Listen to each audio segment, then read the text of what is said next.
me just once.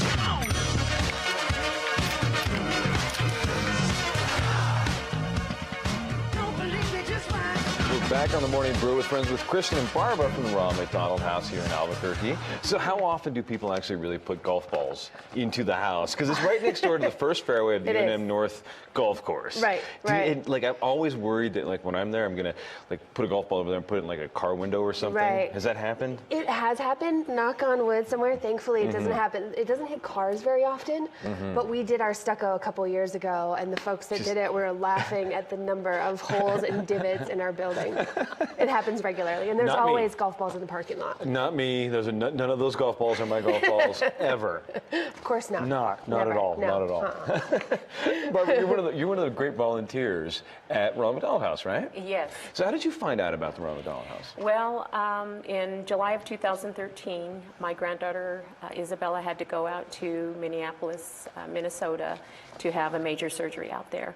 And a week after we were there, the Ronald McDonald House called us and said they had a room for us. Oh, wow. So Had you been staying in hotels and everything we had else before? like a condo type room for you were just renting that for a time. while. Right. And so when they called us, we moved over there. We were And there. how much better was that? Oh, a lot better. It was a lot better because the other place was old, had air conditioning in the window that almost fell out with the heat out there. It wasn't a good place for my granddaughter to do her, Not a good recovery room, right, it sounds like. right. Yeah. And so we moved into the Ronald McDonald House. I was there for 5 weeks. My granddaughter and daughter were there a few days longer. But it was great, all that they do for the families there. We really appreciated all the help they gave us. So when you came back to Albuquerque, you decided you were going to volunteer at the house here? Yes, I knew that out there, that when I came back, I knew there was a Ronald McDonald House here, and I thought, I know what I'm going to do. I'm going to volunteer there. So I came back late August, put in my application in September, and I was working by October. Very cool. We have some photos of it.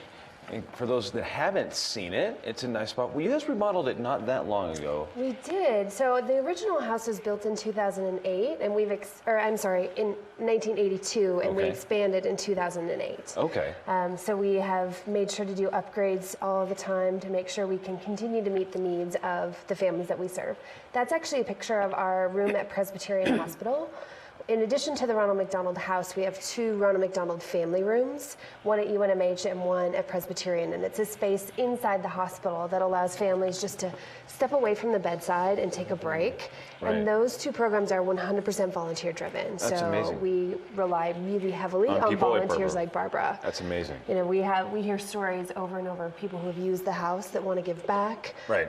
And we have 8 full-time staff, and we couldn't do the programs that we do without volunteers like Barbara. Excellent. Yeah. Excellent. So last year we had 17,000 hours of service donated to our organization, which That's is huge. incredible. That is. Yeah. That really is. Yeah. And how many kids do you guys serve every year here? So we have, at the Ronald McDonald House, we have 30 guest rooms. So last year we had almost 10,000 nights of lodging at the house, and at the 2 family rooms we had over 16,000 visits to those rooms. So it's literally thousands of New Mexico families that we touch every year. Absolutely. So February is the big month for you guys, because this is when you celebrate the House That Love Built. So tell me what that is. So the House That Love Built has been one of our taglines for years and years and years. And since February is all about love and Valentine's Day, this is the time of year that we take a moment to step back to say thank you to our volunteers.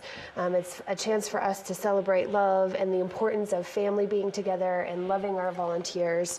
And it's also a chance to invite new people to come in and say, join us. Who can volunteer? I mean, can I just show up and say, hey, I want to help? Or is there a process? Yeah, it takes a little bit more than just showing up, just because we have kids, and so we want to make sure everybody is safe in the house and our volunteers are safe, and we have training to help people know the work that we do. But we've got, and I'm sure there's a small bit of medical knowledge you have to have too, right? Well, yeah, depending on the role. I mean, so we have people that come in and help us with answering phones and doing office work, which is what Barbara does. We have people that help us clean the house. We have people that cook dinner for our families every night. We have people at the hospital. So there's all kinds of different roles depending on what people are interested in doing. Very cool. Yeah. And I know that there's got to be a big fundraiser When is that? So our biggest fundraiser of the year is May 6th. It's Okay. something called Girls Night Out. Okay. And This is that's what the guys from Tony and Guy help you Yes, with. yeah, they have a giant booth, and they've got folks that will fix your hair and makeup and nails. It's fantastic. That sounds like And fun. so it's 1,200 women come out and have a great night with their girlfriends. I love it. If you want to come out and golf with us, though, August 1st is our golf tournament. Okay, So, put it on the calendar. put it on the Remember that. We'll have Lee, our producer here, put that on the calendar That'd be for me. great. And I promise I won't hit the Ronald McDonald with the golf ball again. I mean, anymore. Thank you. I mean, not again. I mean, we'll be back in a couple of seconds with the Morning Brew with Friends. We've got Nolan Bennett, and he's going to tell us about the new bike trail on Rio Grande Boulevard. Should be a blast. That's good. Back in a couple of seconds with the Morning Brew with Friends.